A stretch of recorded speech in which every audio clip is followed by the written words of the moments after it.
Welcome to Building Your Empire. We interview successful entrepreneurs, business leaders, business professionals, and people who are making a difference in this crazy place we call life. We sit them down, ask the tough questions, and find out what it takes to be successful and pass that information on to you. My name is Jeff Rambin, and today we have in studio Pamela Williams. Pamela is the Vice President of Education with the Clear Lake Communicators, Toastmasters, and former president. Thank you so much, Pamela, for coming in today. So what is it that you do exactly?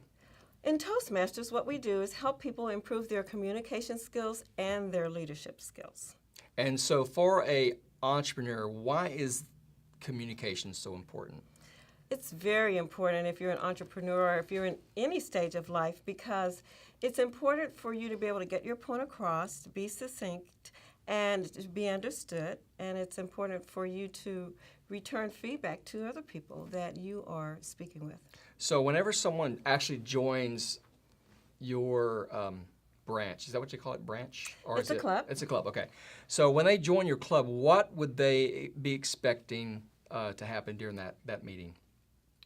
During our regular Toastmasters meeting, we have people who give impromptu speeches, so they learn to speak off the cuff, we call it, where someone asks a question, they don't know they're going to get the question, and they answer the question. That helps you. That was always the funnest for me. That was so much fun. That's fun. And it helps us to improve, because we never know when we're going to want to get a point across or we'll be called on. Right. And there are also opportunities for people to give speeches that they have prepared before the meeting begins. And in that respect, people talk about subjects that are important to them, subjects that they may have researched, or subjects that are just fun for them. Right. Things they're familiar with help them to be more comfortable and confident when they're speaking. We have leadership roles during the meeting as well. And again, that helps people to improve their leadership skills, because sometimes in the workplace, people don't get the official title of leader or supervisor or manager. Right. But they are leaders because you're always leading by example, whether Sure. you know it or not. Absolutely. Now, one thing that the reason that I wanted to get in Toastmasters the first time, which was many years ago, was because I was in a leadership role, but I didn't have the leadership skills. And so when I first started looking up Toastmasters, because I don't remember who it was that told me about Toastmasters, but somehow I got the information. And so I looked up one of the clubs and I went to it, and I wasn't sure exactly what I was in for. I wasn't sure if they were going to push me to the front and make me speak, but is that something that happens at the club? Everyone has the opportunity to go at their own pace. Yeah. So you're never forced. You can observe as many times as you like, and you can give speeches as often as you like. But they're not forced. No one's ever Okay. forced. I never felt that way either. Right. It was always very comfortable for me. Right. And you guys made it awesome. So let's go from what is a perfect client, or well, you wouldn't call them client, you'd call them members. So what does a perfect member look like to you to join Toastmasters? A perfect member is anyone who is already very good at speaking and leadership, or a person that wants to improve their skills. Because even if you've had lots of experience, you want to be able to speak, for example, without feeling those butterflies flying out of formation. You always want them to be in formation. In my prior career, I was a corporate trainer for many years, and I gave lots of workshops and seminars. And when I joined Toastmasters, my goal was to make sure I kept my skills at a very high level, because I could speak at any time when called upon. Right. And obviously for new people. Right. Yeah. So someone that doesn't have any skill whatsoever, would that be someone that you would accept into the club? Absolutely. Most of our members don't have skills of speaking in front of a group. And the more they practice, the better they are. And we even have a program for the youth, and I've had younger students, 12, 15, 18 years old, and at first they're afraid to speak, and then by the time the course is over, you can get the mic from them. Well, I tell you what, one thing that I've noticed, even though I haven't had the opportunity or haven't made the time to be more part of the club, even though we host it here, I've seen so much growth in the ones that have stayed. I mean, before there was a couple. I mean, offhand, who I'm thinking of is someone that was deathly afraid of getting up, and then now it's just like no big deal. Absolutely. And so seeing that growth over a period of time. So real quick, how can someone get involved in Clear Lake Communicators? Who would they contact? Well, you can attend. The person would attend our meeting on Thursdays from 11:30 to 12:30 as a guest, and we are located at the Empire Ad Business. Right. Your 18026 Nassau Bay Drive. Yeah, 11:30 to 12:30 every Thursday. And is there a number? The phone number is 281-217-4724. Okay, now let's get on a personal note here. What are your hobbies? My hobbies are reading, dancing, and shopping. Typical female. Spend that money. What scares you? Honestly, I am afraid of losing my parent. I say parent because I have been so blessed with two wonderful parents, my mother and my father. My father passed away many years ago, and my mother is doing very well. She's healthy, she's happy, she's excited and full of life. I know she's older than I am, and I just sometimes think about what would it be like, and I don't want that to happen. Yeah, that's a tough deal for sure. Where did you spend most of your childhood life at? Most of my childhood was spent in Houston, Texas. Oh, really? I'm a native Houstonian. Okay. I have a mother, a father, and two younger sisters. Now, what was the inspiration for you to become an entrepreneur? Where did you get that? Was it automatic, or was it someone in your life that influenced you? It was my father, because when I was 8 years old, he bought a business. It was similar to the neighborhood McDonald's. We had lots of variety of foods. We also had a barbecue restaurant. And as a young child, I learned income minus expenses equals profit. I learned about the balance sheet. I had to prepare the bank's deposits, my sisters and I. That's awesome. And I had to work there too. When Yeah. I was a teenager, I didn't always want to be there on the weekends. Of course not. You want to go party and hang out with your friends, right? Absolutely. So he was a welder, but having two businesses on the side, and my mother was a teacher, it just made everything so enjoyable. Right. So you had to get the grades, and you had to work. I had to get the grades, Yeah. and I had to work. Wow.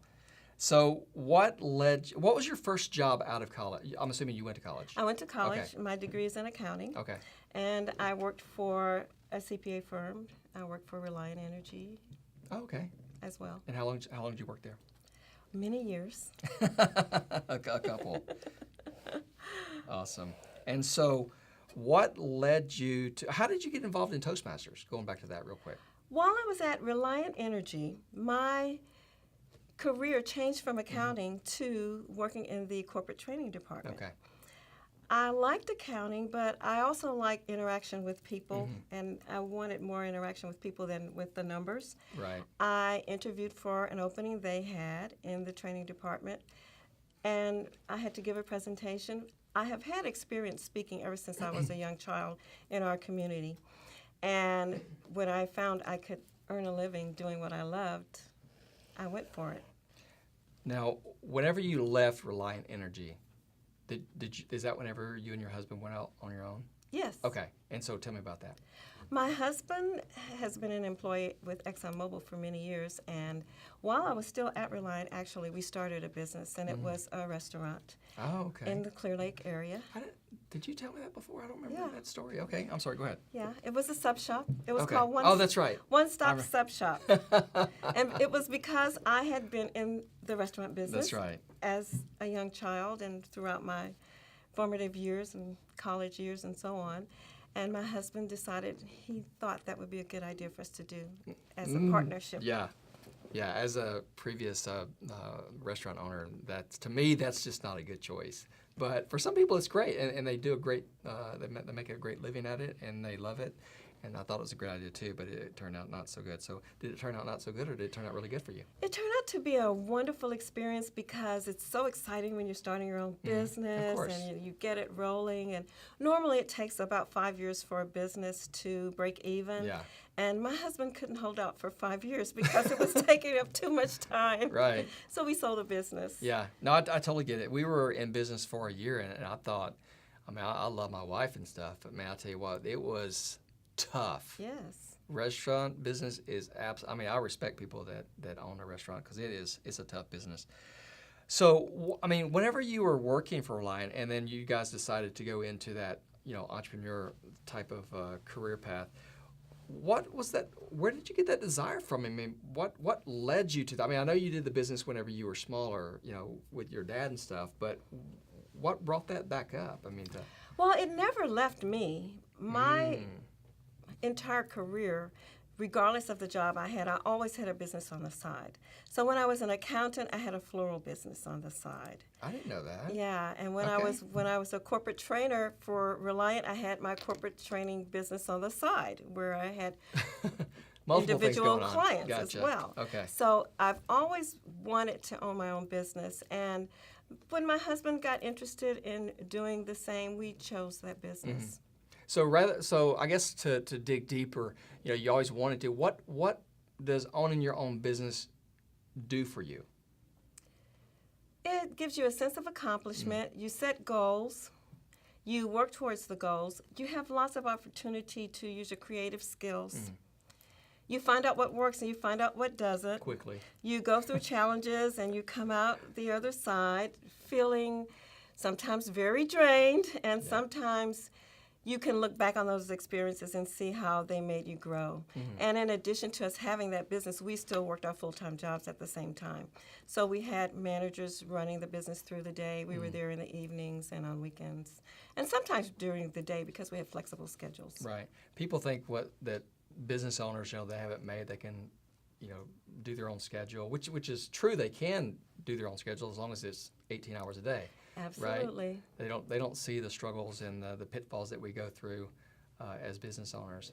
They see the nice cars that we have and all that, and the nice house, but there's years of struggle there that really take place that people don't see. Absolutely. You have to use your people skills, you have to use your organization skills, and often the business is on your mind even when you're not at work. Oh, It absolutely. was a 24-hour-a-day Yeah. situation. You're thinking about it even when you're not there. I mean, if I were able to get paid on the time that I slept and dreamt about work, that would be nice because, I would sleep and dream about, what's coming up the next day, what I have to get accomplished, and all that kind of stuff. So it's a challenge. 24-hour deal, for us. So what are some good lessons? What are some good life lessons that you would be able to share with people that want to get into business and create that profession? One that I like is to remember what you think about, you bring about. That's one of my favorite slogans. That's a good one. And if you're thinking about something going wrong, you're actually attracting that energy, and you're more likely to have something go wrong. If you're thinking along the lines of what are the solutions, then more of your ideas will be centered around solutions as opposed to having the problem be insurmountable. Right. So what was that saying again? What you think about, you bring about. You bring about. Okay. So what are you thinking about? You bring about. That is so true. That's why people talk about positive thinking. Absolutely. Always be having that positive. And that's one thing I've noticed about you. I mean, when you walk into the room, it's always this joy. I can't be, down whenever I'm around you because it's just that positive spirit that you always bring. I appreciate that, and you it's do the same. Awesome. Thank you. So, what was some of the biggest struggles that you had with your business? Or not necessarily specific, but emotionally, what were some of the biggest struggles that you had while running a business? Some of the biggest struggles while running the business had to do with choosing the right people to work with you, keeping the communication open. We had a really good team of people, and we would have sort of cheerleading meetings on a regular basis and tell everybody how well they were doing. And then there were some people that we had to allow to leave and go You work fired elsewhere. them. You fired them. That occurs. Yeah. And so It's tough. what's your Hard to do. advice on that is tough. What's your advice on firing? My advice is to keep your eyes open and pay attention to what's going on. When you see a problem, bring it to the awareness of the other person. Let the person know what you expect and give them the authority to carry out Yeah. the That's good. expectations. But if you find that things aren't working out, it's best for both people. Yeah. that Let them you go. Let it go. Yeah. Yeah. That's one thing that sometimes it's a struggle because you may like them on a personal note, but they're not good for the company Right. for whatever reason that might be. Right. All right, so let's go ahead and take a break, and then we'll come back and ask more questions. All right. That'll be great.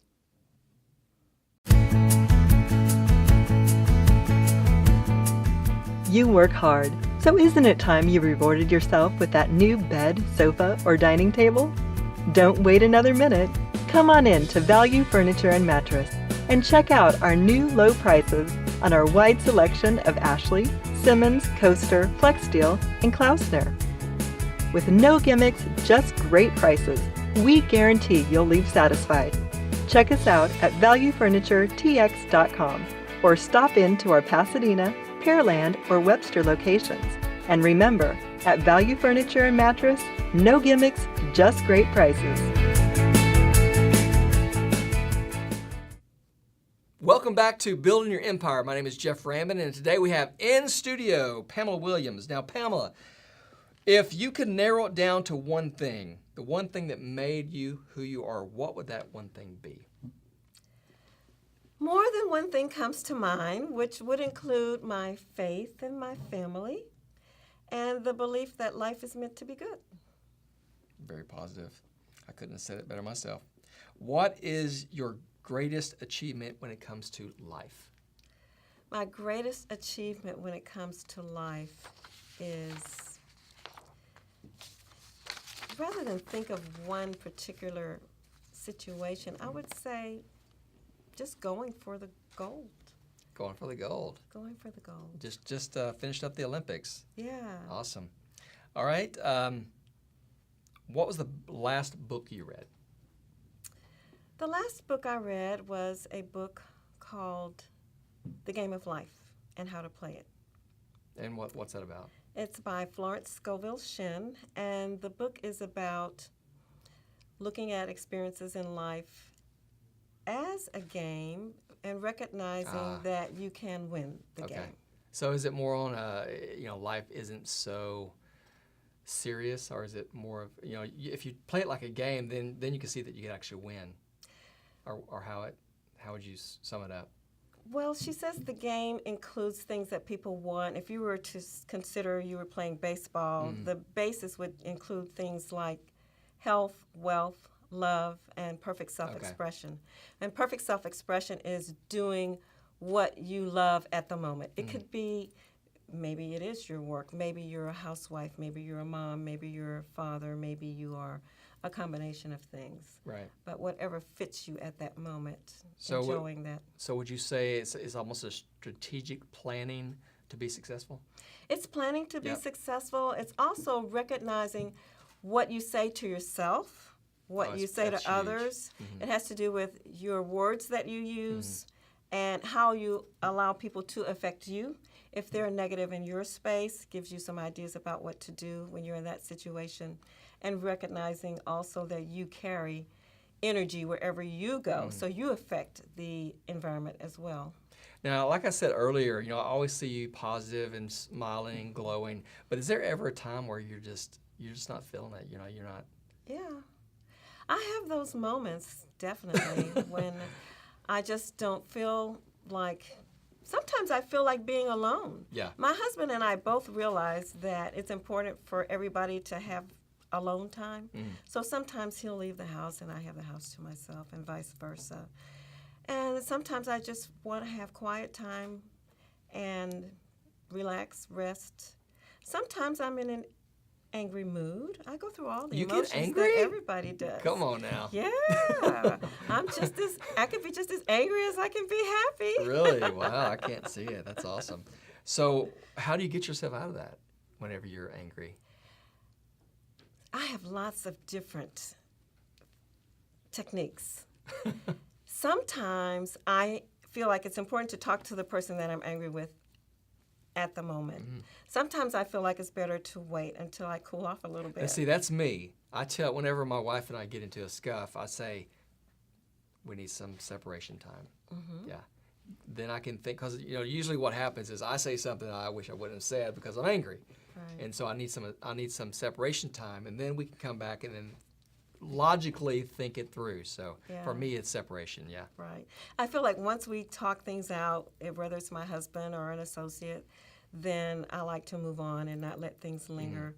And I've had some anger situations with people that didn't want to work things out, and my technique is to write them a very mean letter telling them everything I feel very emphatically, and then I burn it or throw it in the trash. Okay. I was gonna say yes. Now I've gotten it off my chest. Gotcha. Without harming anyone. Yeah. That's one way of doing it.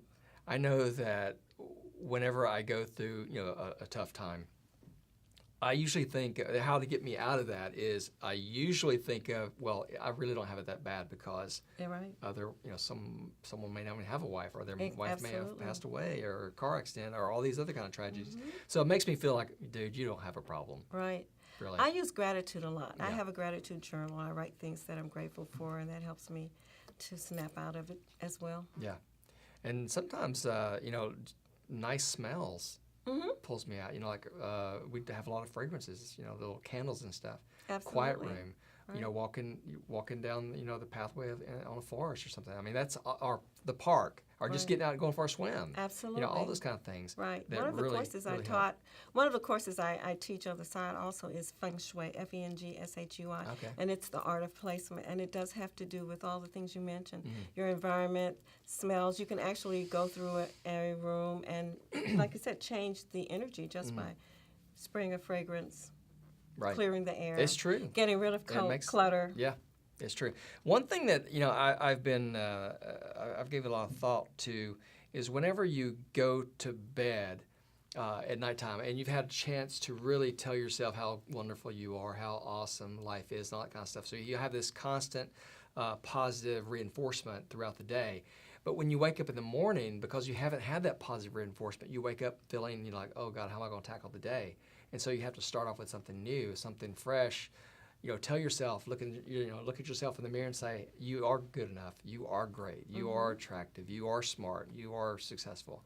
And so I have to start that off. And usually I start it off with this podcast. I'm not sure if it's called podcast or not, but it's this video with Darren Harding, or Hardy, I think his name is, that he does this little 5-minute inspirational talk in the morning, and it pulls you out of that I'm not good enough stage, and it sets you on that path of let's conquer the world today. Absolutely. So those are very important. So what is next for Pamela? Where do you see yourself in 5, 10, 20 years? In 5, 10, 20 years, I see myself accumulating even more millions of dollars. So see, that's one thing that I like about you, because people think that money is evil. A lot of people think that money is bad.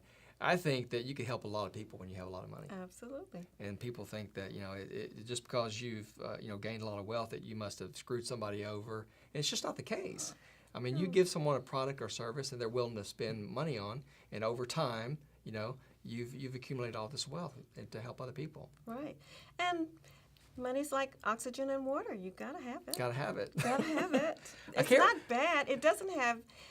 It only has the energy that you give it. So That's if you right. if you say it's filthy lucre or filthy money, then you're giving it a bad name. Right.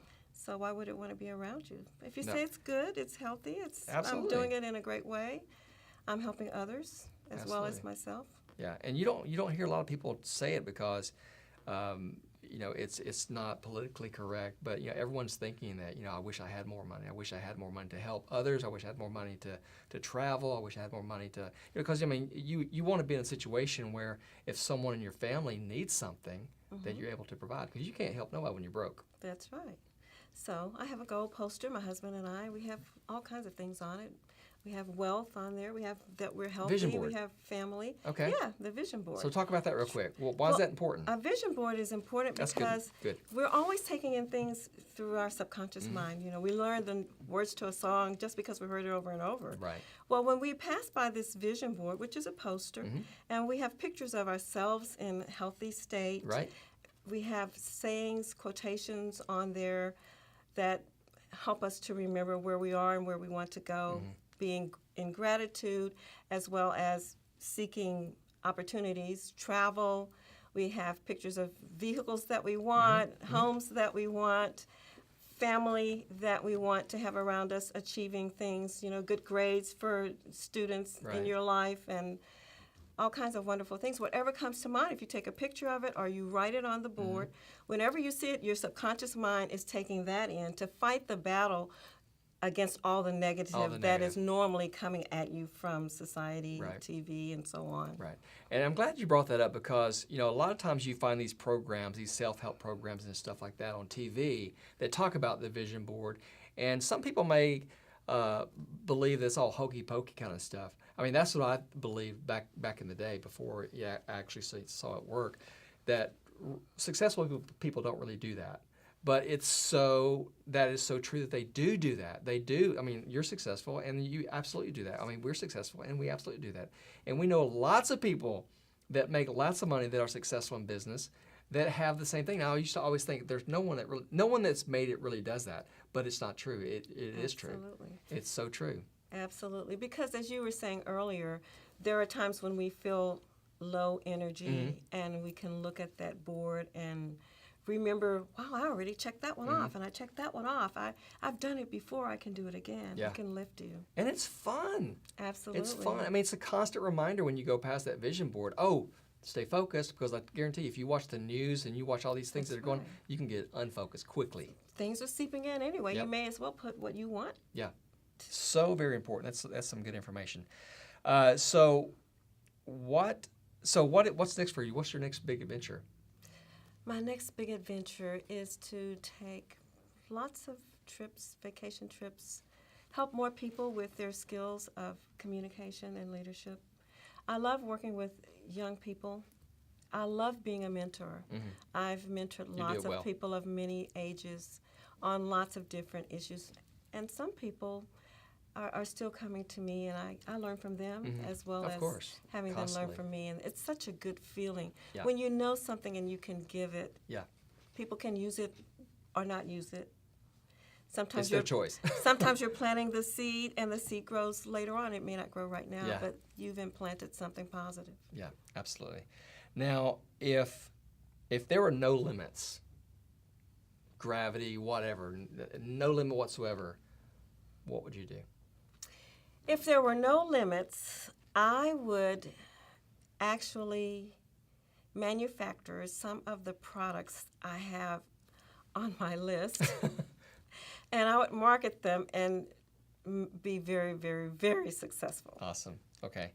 And any product that you want to mention? Any product that I want to mention? Not at the moment. Okay. But you know how we all have those ideas, and then later on we see, oh no, look at them, they're selling this. I've been doing this in my house for ages, and now somebody is selling it to everybody around the world. Take the action. Why didn't I take the action? Yeah, absolutely. Now, if there's any question that you can get the answer to, that you could have answered, what would that question be? The question would be, how can we remind everyone on the planet that we are one and have them believe in and act accordingly? Awesome. I think it would lead us to a lot more peace, peace. Yeah, because we really are. We are all one. We are all human. All human beings. If you could have one superpower what would that superpower be? One superpower would be to have that fairy dust that I could sprinkle on people and have them realize their worth, their value. Okay. Value dust. Value dust. All right. Last question. If you were on a desert island and you could only have two things, what would those two things be? Lipstick and water. Lipstick and water. I was going to say it's going to be some kind of fantasy thing with you. So you have a little bit of fantasy, and then you have, that's not called fantasy. It's called, what would that be called? Well, you have to have water. Yeah, you got to have for water. life. So that's logic. Even if you don't have food, you have to have water. And so whenever you're rescued, you have lipstick. Yeah, you're ready when they pick you up.